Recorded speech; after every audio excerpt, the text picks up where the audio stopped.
تو میں اس پہ سر پیٹوں کیا کروں؟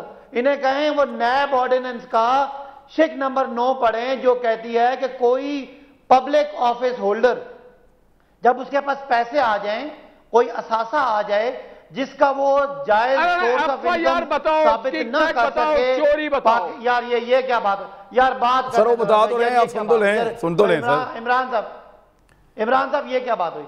آئین کہتا ہے کہ کوئی پبلک آفس ہولڈر، میں آج ایم این اے ہوں، میری ایک تنخواہ ہے، میرا ایک کاروبار ہے، اگر میرے نام ایک بڑی کوٹھی نکل آتی ہے اور میں اس کی کوئی سورس آف انکم نہیں بتا سکتا تو یہ کرپشن ہے، نیب کے قانون میں یہ کرپشن ہے، وہ میری، اور اسی کا مقدمہ ہوتا ہے۔ یہ پاکستان کا قانون ہے، اور میاں نواز شریف صاحب کو عدالتیں بلا کے کہہ گئی کہ بھائی کوئی ثبوت دو۔ انہوں نے پوری اس پراپرٹی کا جہاں وہ آج رہائش فرمائیں، پہلے وہ کہتے تھے میری ہے ہی نہیں، پھر کہتے تھے کرائے کی ہے، پھر بیٹا کہتا تھا بیٹی کی ہے، بیٹی کہتی تھی باپ کی ہے، آخر میں میاں صاحب جڑام سے مان گئے کہ الحمدللہ میری ہے، اور اس کا ثبوت کیا دیا؟ ایک قطری خط جس کو سپریم کورٹ نے ردی کے ٹوکری میں پھینک دیا۔ یہ ثابت ہو گیا کہ نواز شریف صاحب کا وہ اثاثہ چوری کا تھا، کرپشن کا تھا، رشوت کا تھا، کک بیک کا تھا۔ میں پاکستان کے سارے جو قانون دان ہیں ان کے سامنے نہال ہاشمی کو چیلنج کرتا ہوں کہ مجھے غلط ثابت کریں۔ اس کے بعد نیب نے نواز شریف کو کرپٹ ڈس آنیسٹ ڈکلیئر کر کے سزا دے کے جیل میں بند کیا، اس کو کون مکر سکتا ہے؟ اس کے بعد ہائی کورٹ نے نواز شریف کو مفرور اور عدالتوں سے بھگوڑا ڈکلیئر کیا، اس سے کون مان سکتا ہے؟ نواز شریف صاحب ایک کرمنل ہیں، ایک سزا یافتہ ہیں، ایک بھگوڑے ہیں، اور ایک عدالتوں سے مفرور ہے، اپنے بچوں سے۔ چلیں میرے خیال میں ٹھیک ہے، اب رکیں ذرا جواب لیں نہال ہاشمی صاحب کا، اب ذرا نہال ہاشمی صاحب کا جواب لیں۔ آپ اسٹیٹمنٹ کو پڑھ لیں، اس کے وہ ویڈیو کو دیکھ لیں، شوکت صدیقی صاحب نے جو سپریم کورٹ نے اپنا بیان جمع کرا ہے اس کو پڑھ لیں تو ان کو پتہ چل جائے گا کہ نیب کے عدالتوں نے ان کو کیسے اور کیوں سزا دی، وہ ان کو پتہ چل جائے گا، اور ان کو پتہ چل جائے گا کہ اتفاق فاؤنڈری کے مالک کے بیٹوں وارثوں میں نواز شریف کا نام ہے۔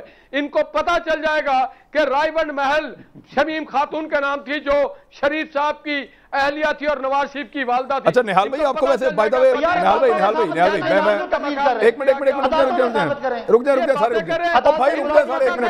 اور بات تو سن لیں، میں خبر دے رہا ہوں آپ کو،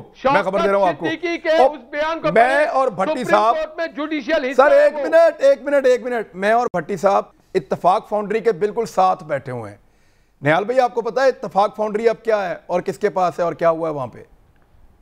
اب ان کے پاس نہیں ہے، بک چکا ہے۔ نہیں، کس کے پاس ہے، کیا ہو رہا ہے وہاں پہ، پتا ہے آپ کو؟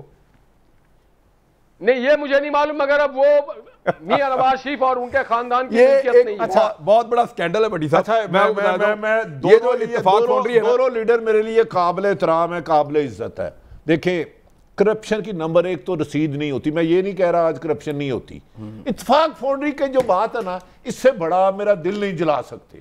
کتنا بڑا فراڈ کیا ہے انہوں نے، کتنا بڑا فراڈ ہوا ہے۔ جب مشرف دور میں پلج کرائی گئی نواز شریف فیملی کی طرف سے، وہ 2 ارب روپے دینے تھے، وہ ڈاکومنٹس میرے پاس پڑے ہیں، جو کیا میں وہ شماعت صاحب سے بھی میں یہ ڈسکس کر چکا ہوں۔ یہ فاؤنڈری جو تھی یہ 7 بھائیوں کی سن تو لیں، خبر تو لیں، شریف صاحب کی نہیں تھی، آپ کی نئی خبر ہے، شریف صاحب کے نہال بھائی نئی خبر ہے، سن تو لیں۔ کو نواز شریف صاحب سے کیسے جوڑ سکتے ہیں؟ اچھا میرے بھائی وہ فاؤنڈری، اچھا سن لیں، وہ اتفاق فاؤنڈری میری تھی، مجھے سزا ہو جاتی ہے، میں حکومت کو پلج کرا دیتا ہوں، میں بیرون ملک چلے جاتا ہوں۔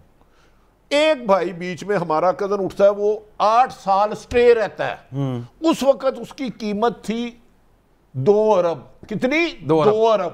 جب میں آ کے اپنی مرضی کا فیصلہ لیتا ہوں، اس کی قیمت تھی 60 ارب۔ جب میں بیچتا ہوں 3 دن ایل ڈی اے کا دفتر دن رات کھلا رہتا ہے۔ قانون یہ ہے بائی لاز، اگر جس نے پڑھے ہوں گے ایل ڈی اے کے، کہ انڈسٹری ایریے میں ہاؤسنگ سوسائٹی نہیں بن سکتی، کمرشل نہیں بن سکتی، کمرشل انڈسٹری نہیں بن سکتی۔ 3 دن کھلے رہے اور وہ اس کو تبدیل کیا غیر قانونی طور پہ کمرشل ایریا میں، اگر اس کی اور ملک ریاض صاحب نے اس کو تعمیر کیا، ایک ٹی وی چینل کا مالک اور جو حصے شریف خاندان کے ہیں وہ اب سب کو پتہ ہے. میں نہال بھائی خیر کی آپ کو نہیں کہہ رہا, اس میں دیکھ لیجئے میں اب سیاستدانوں سے ہمیشہ ڈرتا ہوں. نہال بھائی میں آپ کو ایک اور چیز بتاتا ہوں, لاہور میں ہمارا کام ہے خبر دینا, اگر یہ چیز کہیں غلط ہو تو مجھے طلب کیجیے. اچھا میں آپ کو ایک چیز, کیونکہ یہ اتفاق سے ان دنوں میں جب آپ کے دوست نواز شریف صاحب چلے گئے تھے تو کلثوم نواز اللہ جنت نصیب کرے میری گاڑی میں جاتی تھی, اب آگے نہ بلایا ہے. عزت کے دار لوگ ہیں سارے. سر ایک بریک لینی پڑے گی, لیکن ایک چھوٹی سی چیز جاتے جاتے یاد دلا دوں کہ ایک بزنس مین آیا شہباز شریف صاحب کے پاس, اس نے شکایت لگایا کہ میرے مقابلے میں ایک بہت بڑا پلازا لاہور کا دوسرا بزنس مین بنا رہا ہے جو یہ سامنے روڈ کے اوپر ہے, تو آپ اس کو منع کریں. تو شہباز شریف صاحب نے کہا میں کیسے کر سکتا ہوں, انہوں نے کہا جی وہ انڈسٹریل زمین کے اوپر کمرشل ایکٹیویٹی کر رہا ہے. تو میاں صاحب نے کمشنر لاہور سے ریکارڈ منگوا لیا کہ کون کون انڈسٹریل زمین پہ کمرشل ایکٹیویٹی کر رہا ہے. تو جو ریکارڈ آیا تو اس میں وہ جو پی تھا نا, پی سے پہلے آئی تھا, تو آئی سے اتفاق تھا, تو میاں صاحب نے پھر سارا معاملہ دبا دیا تھا.